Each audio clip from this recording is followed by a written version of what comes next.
Guys, আমি মিশোর থেকে একটা ইয়াররিং অর্ডার করেছিলাম। তো সেইটা না অনেকটা ছোট ছিল, তো আমার কাছে এসছে হচ্ছে এরকম বক্সে। ঠিক আছে, আমি বুঝতে পারছি না আদৌ এর মধ্যে ইয়াররিংটা আছে নাকি অন্য কিছু আছে। তো চলো এটাকে কেটে দেখি। আর আমার চুলগুলো দেখে পাগল পাগল মনে হচ্ছে, কারণ আমি জাস্ট একটু আগে স্নান করলাম, কারণ আজকে একটু হেয়ার স্পা করেছি। হেয়ার স্পাটা বেশ অনেকদিন হলো করা হয় না। আমি না জানি না এর মধ্যে কী আছে, আমার তো ভয় লাগছে। আজ পর্যন্ত আমার সাথে এরকম হয়নি, ঠিক আছে, যে আমি একটা জিনিস অর্ডার করেছি অন্য একটা জিনিস এসেছে। তো আজ পর্যন্ত হয়নি, তো দেখা যাক কি হয়। অনেকের সাথে হয়, আমি দেখেছি, ঠিক আছে, একটা জিনিস অর্ডার করে অন্য একটা জিনিস চলে আসে, এরকম অনেকের সাথে হয়েছে।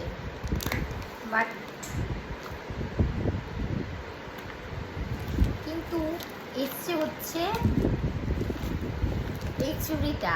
এটা কিন্তু আমি অর্ডার করেছিলাম, ঠিক আছে, বাট এটা কিন্তু আজকে আমার ডেলিভারি দেখায়নি।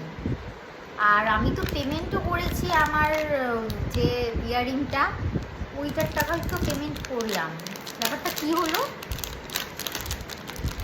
টাকাটা আমার হাজব্যান্ড দিয়েছে, তো দেখতে হবে যে কত টাকা দিয়েছে।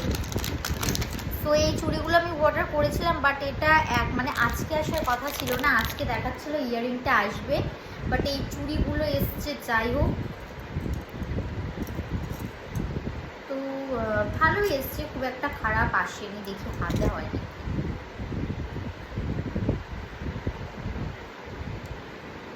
হাতে তো হয়েছে, কিন্তু এখানে একটা না স্টোন একটু ওঠা মতো হয়েছে।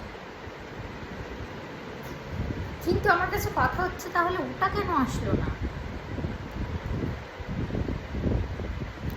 যাই হোক, এখন আমাকে দেখতে হবে যে ব্যাপারটা কি হয়েছে। এটা আমি অর্ডার করেছিলাম, বাট এটা আমার আজকে আসার কথা ছিল না, আজকে দেখায়নি যেটা আজকে ডেলিভারি হবে।